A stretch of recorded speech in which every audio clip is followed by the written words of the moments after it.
She's just a glorified paper pusher in logistics. That's how my own mother introduced me to 23 elite guests at my brother's engagement party. Instantly, the Golden Boy CEO smirked and twisted the knife. Exactly. She's never seen a real combat deployment. But before I could even open my mouth, the bride's mother dropped her silver fork onto the marble table. She wasn't just a regular society wife. She was a 4-star general, the woman I'd met exactly once, 18 months ago, inside a top-secret Pentagon briefing room. She pinned her dead-cold eyes on me and whispered exactly 7 words, just one sentence. And my mother's arrogant face instantly drained of color, pale as a corpse. Before I tell you what those 7 words were, take a second to hit like and subscribe, especially if you've ever been humiliated by your own blood just because you didn't look good on their resume. Let me know where you're watching from in the comments. This story might be the exact answer you're looking for. Right now, to understand the sheer weight of what the general said at that table, let me take you back 10 years. Back to the night this family officially labeled me an unsalvageable disgrace. 10 years ago. My father, Arthur, worked for the Department of Veterans Affairs. He spent 40 hours a week buried under a mountain of administrative red tape, rubber stamping disability claims for guys who had left pieces of themselves in the sandbox overseas. You'd think a lifetime of processing paperwork for shattered soldiers would teach a man something about backbone. It didn't. Arthur was a coward of the highest order. He lived his life in cheap gray polyester suits from JCPenney that always bagged at the knees. Whenever my mother Evelyn spun up into one of her psychotic, status-obsessed rages, Arthur had a routine. He'd shove his hands deep into his pockets round his shoulders until he looked half his size and stare a hole into the scuffed baseboards. He'd let out this pathetic, avoidant little throat-clearing noise. Ahem. And then he would walk away. He lied to himself. He called it keeping the peace. He convinced himself that standing by in dead silence while his daughter was psychologically gutted was just the price of keeping the house from burning down. He wanted a quiet life, but his silence was the weapon that did the most damage. It told me every single day that I wasn't worth the friction. The house we lived in wasn't a home. The living room was a meticulously curated museum, a shrine dedicated entirely to the golden child, Julian. My brother was 4 years younger than me. He smelled constantly of expensive aerosol hair gel and unearned arrogance. Julian made a killing in the defense contracting sector. He brokered weapon systems and security software on pristine white paper. He sold the tools of war from a climate-controlled office in downtown DC, safely insulated from the blood, the dirt, and the body bags. Yet Evelyn treated him like he was Captain America. My mother was a bitter woman. Decades ago, she missed out on a mid-level diplomatic post at the State Department because she got pregnant with me. She never let me forget it. Since she couldn't have the Washington elite lifestyle she craved, she weaponized her children to get it. Julian was her ultimate proxy. She plastered the living room walls with his business degrees, his local 30 under 30 newspaper clippings, and those tacky gold-plated plastic awards that caught the glare of the recessed lighting. I was the opposite. I was the ghost in the hallway. The disappointment. Whenever company came over, usually other middle-class suburbanites desperate to project old money, Evelyn ran the exact same script. I can still smell the roasted lamb and the cheap Chardonnay.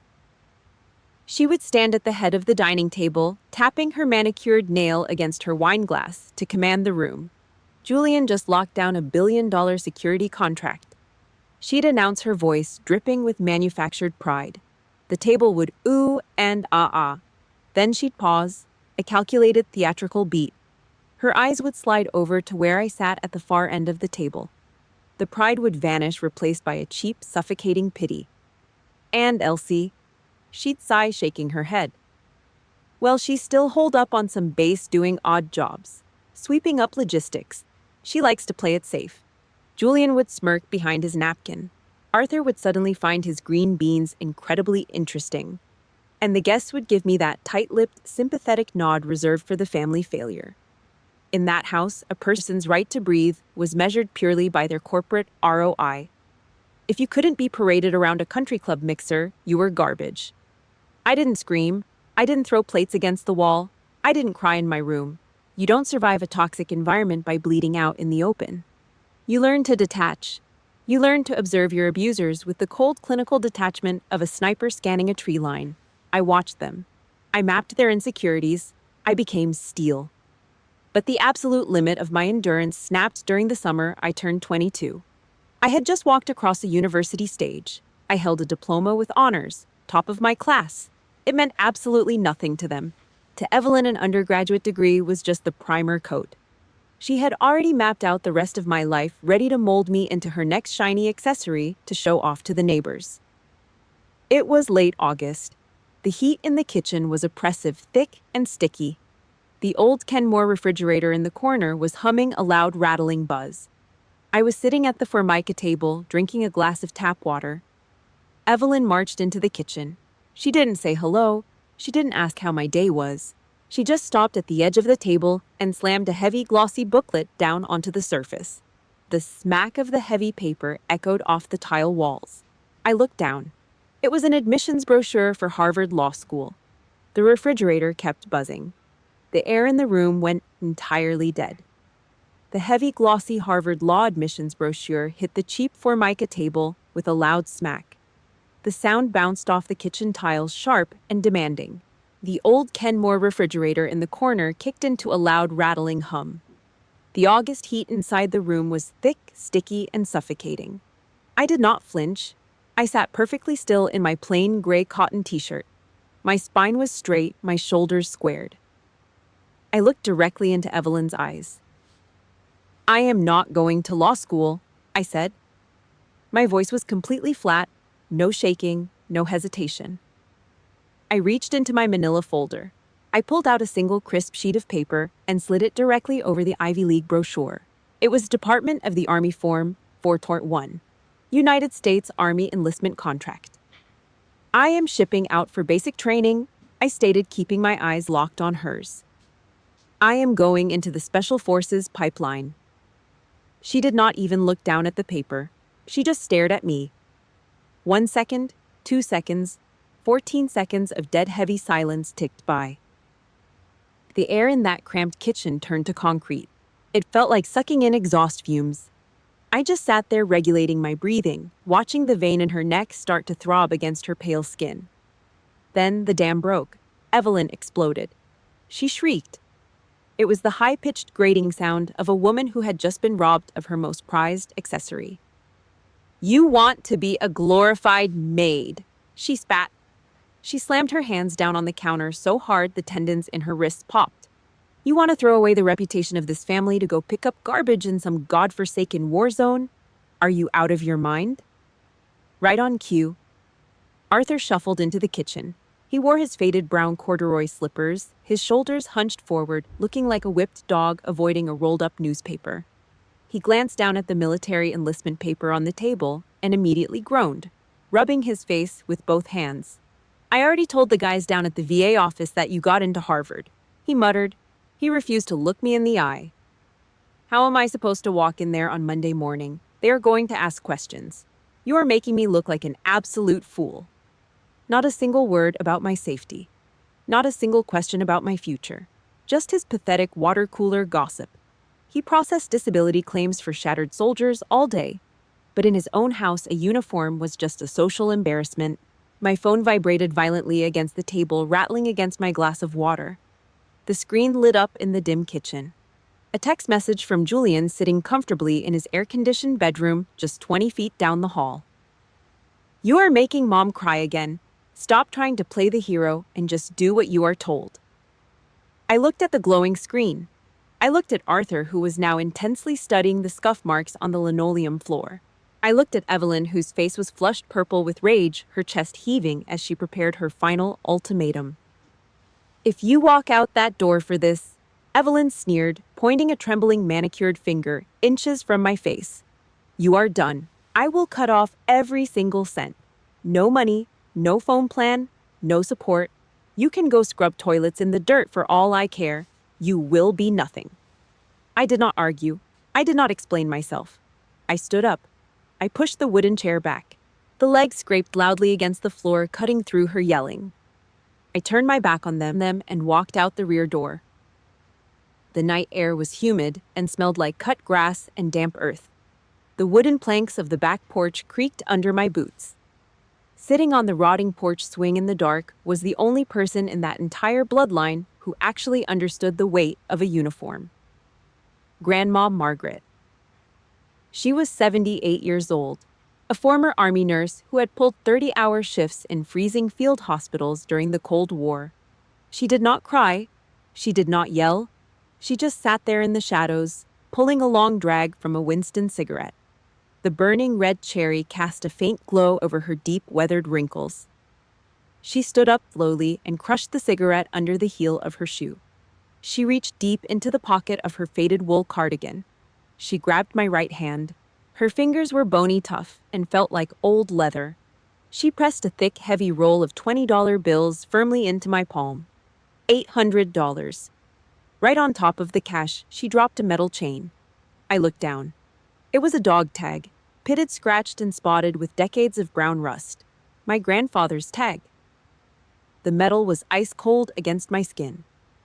Margaret looked me dead in the eye. Her voice sounded like grinding gravel. "Keep this," she commanded.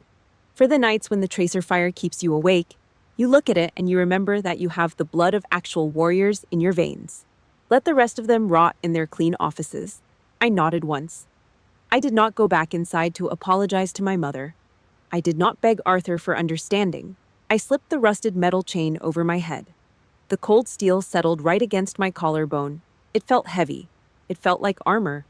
I walked straight to my room, grabbed the heavy olive drab duffel bag I'd packed 3 days ago, and slung it over my shoulder. The thick canvas strap dug hard into my muscle. I walked out the front door and let the screen door slam shut behind me. An hour later, I stood on the cracked concrete of the downtown station platform. The smell of thick diesel exhaust and stale rain filled my lungs. The Greyhound bus idled loudly at the curb, its massive air brakes hissing violently in the dark. I stepped onto the bus, walked straight to the back, and sat down on a cracked vinyl seat. The engine roared to life. As the bus pulled away from the curb, I looked out through the yellow-tinted, grimy window. I watched the manicured lawns, the pristine driveways, and the bright porch lights of my family's neighborhood slowly fade into the pitch-black night. I leaned my head against the vibrating glass. I closed my eyes, and I did not look back a single time. The military recruiters sell you a polished commercial, sharp uniforms, flags waving in the wind, crisp salutes. Reality is just dirt noise and the copper stench of blood. 3 years after I got on that Greyhound bus, I was eating sand at a remote outpost in the Middle East. Julian was back in Washington, D.C., wearing a tailored suit, closing defense contracts on pristine white paper. My contracts were negotiated in mud, sweat, and spent brass. I didn't push paper. I pushed combat gauze into open chest wounds. I learned the exact tearing sound a cat tourniquet makes when you rip the Velcro open under heavy incoming fire. I learned how to drop a target at 300 yards just to keep myself breathing. The smell of burned cordite and dried blood baked deep into my pores. You can scrub with heavy lye soap until your skin is raw, but that smell never washes out. It becomes part of you.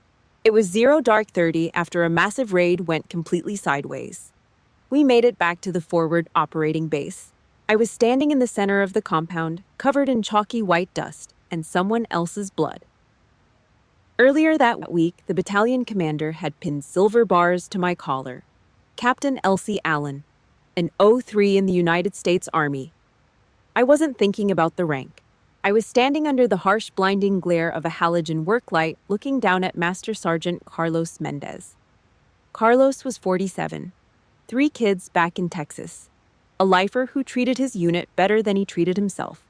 The contrast between him and my family was a bitter pill. Back home, my mother measured worth by zip codes and country club memberships. Here, worth was measured by who ran toward the gunfire when everyone else hit the dirt. 2 hours ago, in a pitch-black alleyway, Carlos threw his entire body weight into me. He shoved me hard into a drainage ditch, just as a mortar shell ripped the earth apart where I'd been standing a second before. He took the jagged shrapnel meant for my spine. Now the medics had him flat on a canvas litter. The heavy olive fabric was soaking through. A dark, wet stain spread rapidly beneath his ribs. He gritted his teeth, his face pale and slick with cold sweat under the dirt.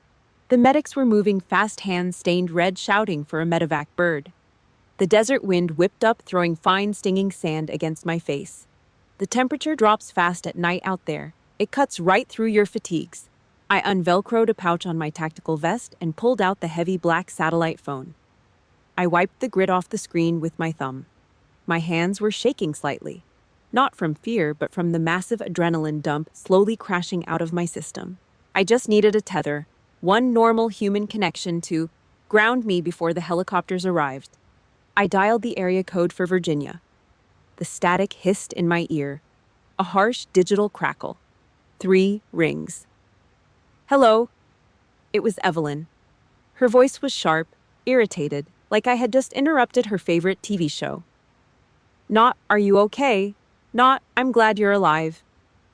"Are you tired of being a bullet sponge yet?" she asked. The ice clinked in her glass. I could picture her standing in her pristine kitchen holding a glass of cheap Chardonnay. I swallowed hard. My throat felt like sandpaper. I stared at the medics cutting Carlos's uniform open with trauma shears. "I just made Captain Mom." A pause on the line. The satellite delay stretched the silence. Then a heavy theatrical sigh. "Right," Evelyn said. Her voice dropped into that familiar mocking tone. Ice cold. "So what does that mean exactly? Are you still handing out boots in a warehouse, or did they finally promote you to mopping the mess hall?" My grip on the thick plastic phone tightened until my knuckles turned white.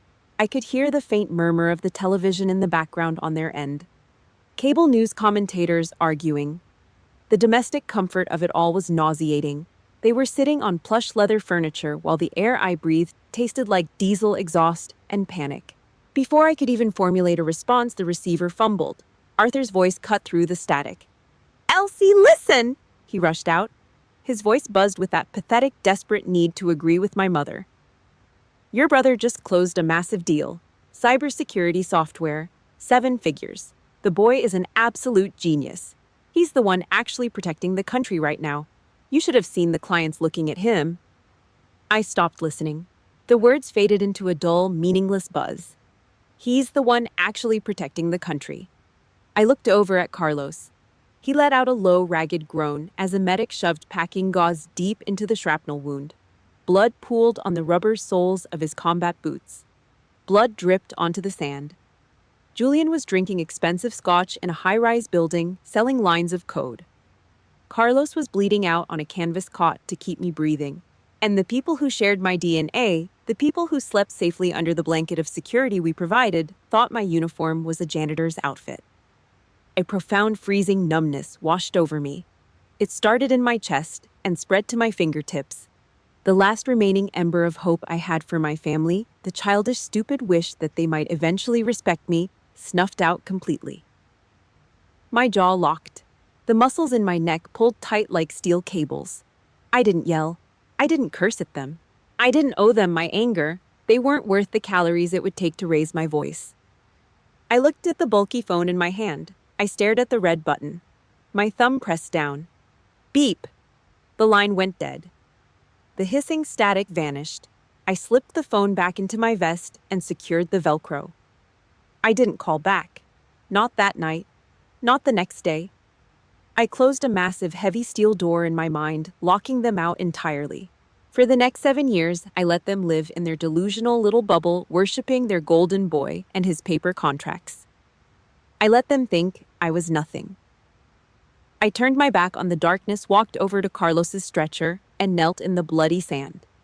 7 years is a long time to keep a door shut. I spent those years building a life out of Kevlar, classified ink, and graveyard shifts. Today, I am Major Elsie Allen, 04, Military Intelligence and Special Operations. My apartment near the base is bare. No gold-plated trophies on the wall. No framed newspaper clippings. Just a solid oak desk, a heavily encrypted laptop, and a single dented brass casing from my first firefight sitting next to my black coffee mug. Underneath my shirt, my ribs and right shoulder carry thick, jagged ridges of scar tissue. They ache with a dull, throbbing heat when the barometric pressure drops. The public does not know my name. But in the windowless secure rooms of the Pentagon, they know exactly who I am. 18 months ago, I planned and commanded Operation Vanguard. It was a black book mission. High risk, zero public footprint. My team went into a hostile sector under the cover of a sandstorm, neutralized 14 high-value targets, and pulled 42 international hostages out of a concrete basement. I did not do it for a medal. I did it because it was the job. But the President of the United States pinned a silver star on my chest anyway. I took it home, wrapped it in a piece of cloth, and locked it in a dark drawer. My family knew none of this. To them, I was still the stubborn dropout sorting boots in a dusty supply closet. We barely spoke, usually just forced holiday texts. So when my phone vibrated on a Tuesday night with Julian's caller ID, I almost let it go to voicemail. "I am getting married," he announced. No greeting, just the brag.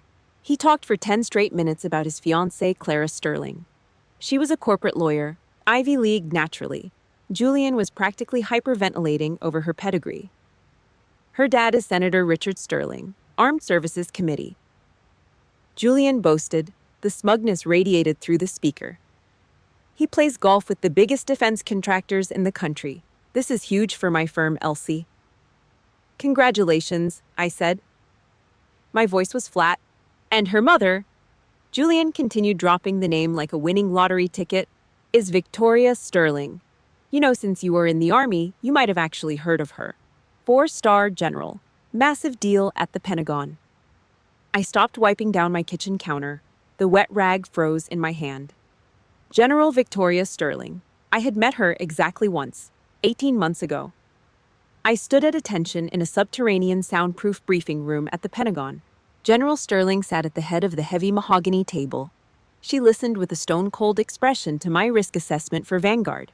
She looked me dead in the eye, picked up a heavy steel pen, and signed the execute order that sent my team into the dark. Julian was still talking, blissfully ignorant of the collision course he was setting up.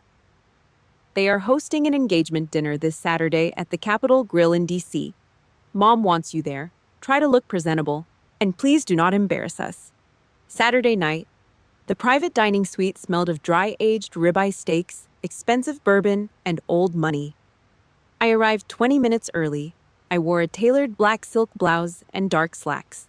No uniform, no rank insignias, just civilian clothes. Julian was already there, sweating through the collar of his expensive tailored suit, pacing aggressively across the thick carpet. When his phone rang, he jumped. "It is the caterer," he muttered, tossing his iPhone onto the cold marble table. He rushed out into the hallway to yell at whoever was on the other end. I stood alone in the room. I picked up a glass pitcher and poured ice water. On the table, Julian's iPhone screen lit up. A notification pinged. I did not mean to snoop. But the banner text glowed bright blue against the dark marble, and the group chat name caught my eye instantly. Allen Family Updates. There were 3 people in that chat: Evelyn, Arthur, and Julian. I was not included. I never was. A new message from my mother popped up on the lock screen. "Evelyn, do whatever you have to do tonight, Julian. Just do not let Elsie talk about her military job. The Sterlings are high society elite. They do not need to know we have a daughter doing low-class logistics work. Change the subject if you have to." Another ping. Julian had replied from the hallway. "Julian, relax, Mom. I will shut her down early. She has never seen a real deployment anyway. She has absolutely nothing to brag about." I stood completely still. The ice shifted in my water glass with a soft clink. I did not grab the phone. I did not smash the glass against the wall. The anger that hit me was not hot or explosive. It was freezing cold. It was the absolute clinical clarity of a sniper locking onto a target. They had plotted this. They had formed a coordinated strategy to hide my existence. To them, the blood I left in the sand, the scars on my ribs, and the silver star in my drawer were just dirty little secrets. A stain on their pristine corporate image. They were preparing to publicly strip me of my dignity just to kiss the ring of a senator. I set the glass down. I rolled my shoulders back, feeling the familiar tight pull of my scar tissue. The military intelligence mindset took over. Emotion is a liability. Leverage is everything. They had no idea who was walking into this room. They had no idea I already held the ultimate trump card. I reached up to my collar. Underneath the smooth black silk, the cold rusted metal of my grandfather's dog tag rested against my skin. I pressed my thumb against the rough edge of the steel. There would be no more quiet retreats. No more keeping the peace to protect a family that despised me. I turned toward the heavy oak double doors, just as the maitre d' pulled them open. I could hear Evelyn's fake, overly enthusiastic laugh echoing from the hallway. The Sterling family was arriving. The trap was set. I let my hands drop to my sides, squared my shoulders, and walked directly into the kill zone. 23 people sat around a massive mahogany table inside the private dining suite at the Capitol Grill. The air in the room was thick. It smelled of dry-aged ribeye, roasted garlic, and the heavy, suffocating scent of expensive floral perfume. Crystal water glasses clinked. Heavy silver forks scraped quietly against fine white china. This was Washington, D.C. elite territory, a room built purely for power plays and networking. Evelyn was holding court. She wore a dark blue silk dress that probably cost more than my first car. She glided around the room with a glass of champagne in her hand, schmoozing the Sterling family and their political friends. She was exactly where she always wanted to be, swimming in a pool of old money Senate connections and corporate defense contractors. She talked loudly. She made sure everyone at the table heard about Julian's latest business deals.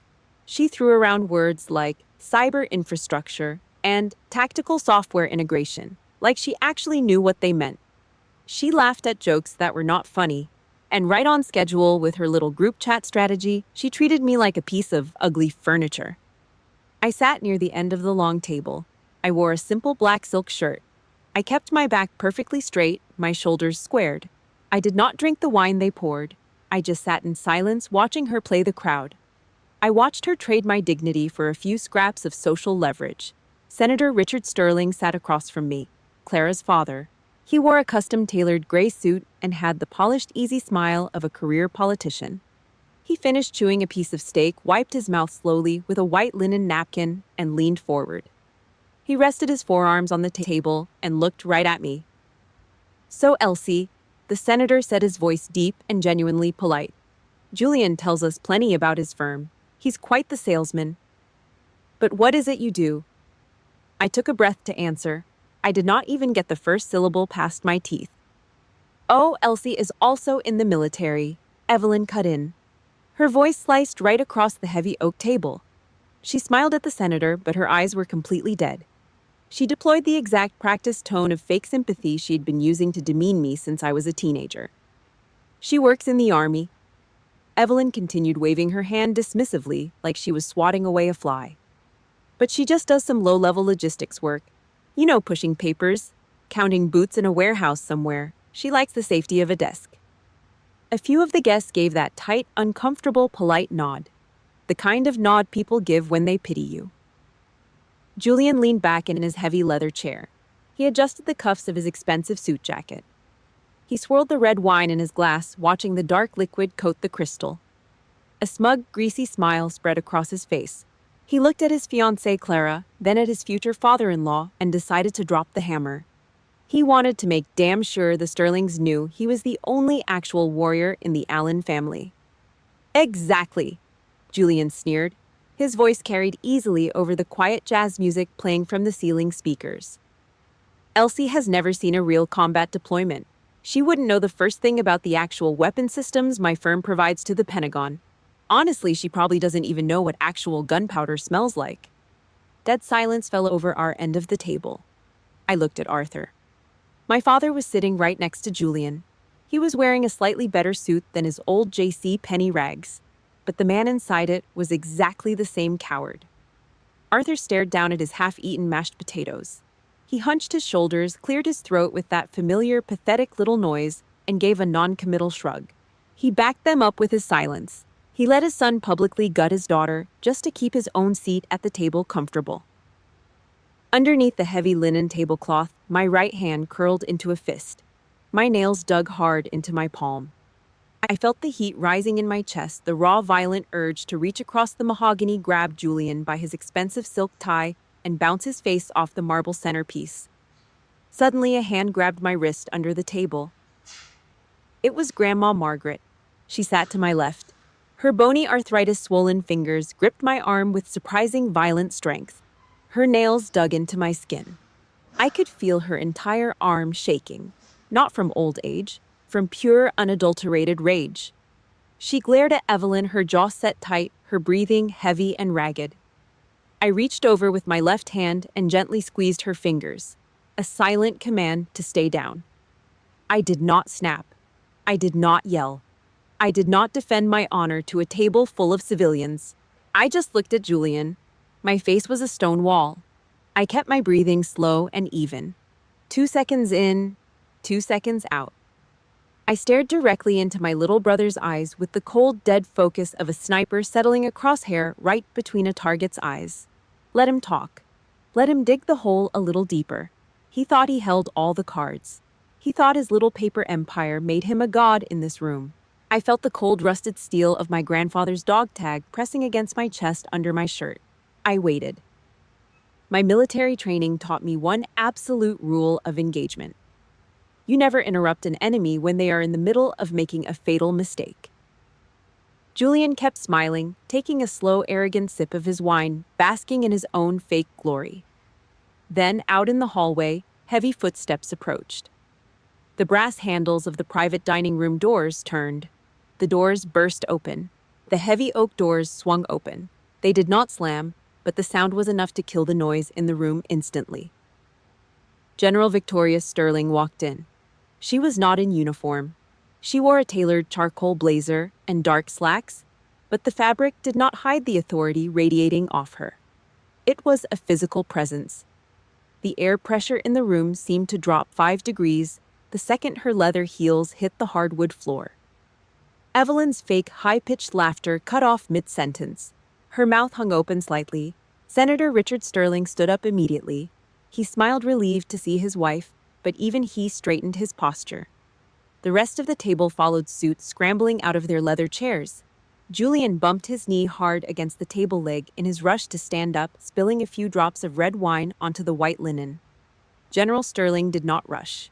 She stepped into the private dining suite with the slow, deliberate pacing of an apex predator scanning a new environment. She nodded to a few of the political guests. She shook hands with Arthur, who wiped his sweaty palm on his pants before reaching out. She tolerated a brief, overly familiar hug from Evelyn. Her eyes scanned the long mahogany table. Then they locked onto me. She stopped walking. I was standing at the end of the table, spine rigid, shoulders squared. I did not move.